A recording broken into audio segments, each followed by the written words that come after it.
Annular diameter is the effective diameter of the space between two concentric pipes. It is used to calculate flow velocity, pressure loss, and hydraulic performance in annular flow systems.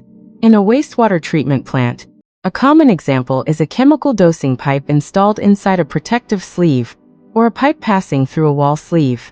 Engineers calculate the annular diameter to design proper sealing, estimate leakage paths, and ensure efficient and safe system operation. Other practical applications of annular diameter in wastewater treatment plants. Pump column inside a wet well casing, used to evaluate flow clearance around the pump, reducing turbulence and improving pump performance. Sludge heating pipe and pipe system, used to calculate flow velocity and heat transfer efficiency in anaerobic sludge digesters. Airlift pump system, used to determine the hydraulic characteristics of the annular space where the air-water mixture flows, affecting sludge lifting efficiency.